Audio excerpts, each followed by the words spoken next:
माझी विनंती आहे, आपण घराच्या बाहेर पडताना नाही तुम्ही आमच्यासारखा उभा गण लावला तरी चालेल, नाही बुक्का लावला तरी चालेल, पण कमीत कमी हिंदू म्हणून कपाळाला कुंकू लावायचं तरी शिका महाराज. देशाचे पंतप्रधान असो का देशाचे राष्ट्रपती असो, नांदेडच्या गुरुद्वारा मंदिरात जर त्यांना जायचं असेल तर त्यांना पगडी घालून जावं लागतं. पगडीशिवाय देशाच्या पंतप्रधानांना सुद्धा त्यांच्या मंदिरात प्रवेश नाहीये. मला एवढंच सांगायचंय तुम्हाला, देशाच्या पंतप्रधानांना जर एखाद्या शीख मंदिरात जायचं असेल तर पगडी घालून जावं लागत असेल. बाकीच्या सगळ्या धर्माने त्यांची जोपासना चांगली केलेली आहे. फक्त तुम्हाला आणि मलाच काय चाललंय काही कळत नाहीये. मुस्लिम ओळखायचं असलं की याची दाढी मोठी आहे, मिशी नाहीये, त्याला मुस्लिम समजायचं. तुम्हाला ओळखायचं तरी कसं आम्ही की तुम्ही हिंदू म्हणून? एक तर तुम्ही शेंड्या ठेवत नाही, छत्रपती सारख्या दाढ्या ठेवत नाही, मग तुम्हाला हिंदू कसं समजायचं आम्ही? म्हणून इथं सर्व मंडळींना माझी विनंती आहे, जो म्हणतोय मी हिंदू आहे त्या हिंदूने प्रत्येक नाही जरी म्हणलं तरी कपाळाला गंध लावल्याशिवाय घराच्या बाहेर पडायचं नाहीये. काही गोष्टी आपण नाहीच करणार तर कोण करणार आहे गड्यांनो? आपण त्या गोष्टीचं निरीक्षण करा, आपण त्या गोष्टीचं पालन करा. हिंदुत्व म्हणजे आहे तरी काय गड्यांनो? आपण सर्वांनी एकत्रित राहणं हे जगातलं सगळ्यात मोठं हिंदुत्व आहे. शाळेत गेल्यानंतर पहिल्या वर्गामध्ये आपल्या सरांनी आपल्याला शिकवलं, India is my country, all Indians are my brothers and sister, I love my country, Bharat माझा देश आहे, सारे भारतीय माझे बांधव आहे आणि माझ्या देशावर माझं प्रेम आहे. एवढे चांगले संस्कार फक्त तुम्हाला या जगामध्ये भारत देशामध्ये पाहायला भेटतात. मी दुबईला कीर्तनाला गेलो होतो. 22 जानेवारीला प्रभू रामचंद्राच्या अयोध्या मंदिराचा लोकार्पण सोहळा होता. त्यावेळेस आम्ही दुबईला कीर्तनोत्सव चालू होता. आपल्यापेक्षा 100 वर्ष पुढे येते लोक. एवढं डेव्हलप झालंय त्यांचं, बापरे बापरे बाप.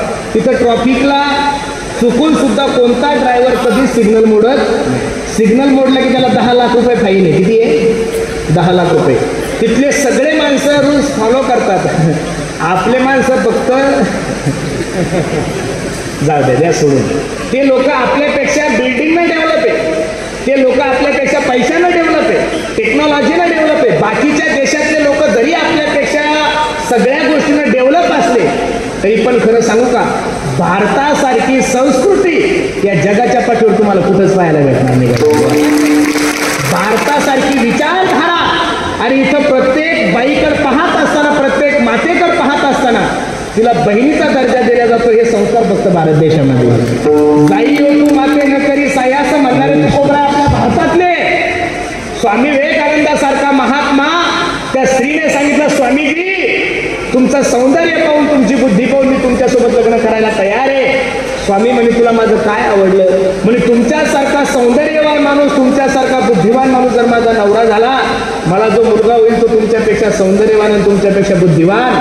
स्वामी विवेकानंदासारख्या महात्म्याच्या मुखातून शब्द निघले, माय लग्न करण्यापेक्षा हा स्वामी विवेकानंद तुझा मुलगा मान. ही संस्कृती फक्त भारत देशामध्ये.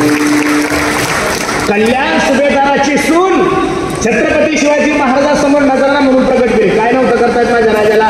अरे त्या काळामध्ये राजांना 100 बायका होत्या, पण अशाही वेळेला छत्रपती शिवाजी महाराजांनी कल्याण सुभेदाराच्या सुनेची बोळवण करून तिला नेऊन घातलं. म्हणून तर छत्रपती शिवाजी महाराज की जय म्हणल्यानंतर कॉलर टाईट होती महाराज, छाती फुटती.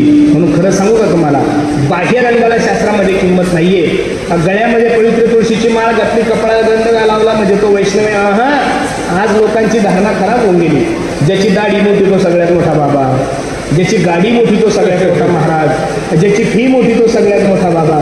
थोडं यूट्यूब जर चेक केलं तर बघा तुम्ही, जेवढे दाढीवाले जेलमध्ये गेले तेवढे बिना दाढीवाले अजिबात नाही. म्हणजे दाढीचा आणि साधूचा काही संबंध नाहीये.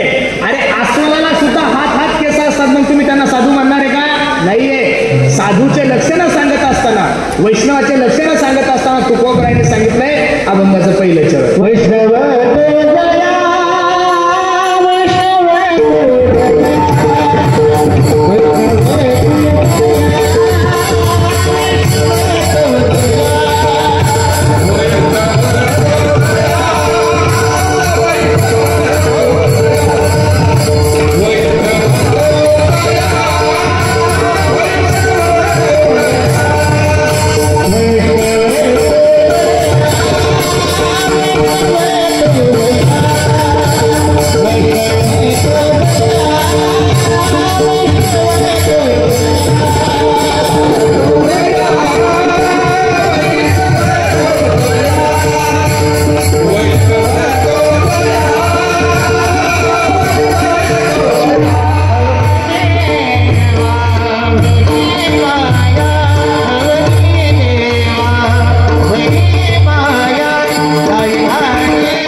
आई आई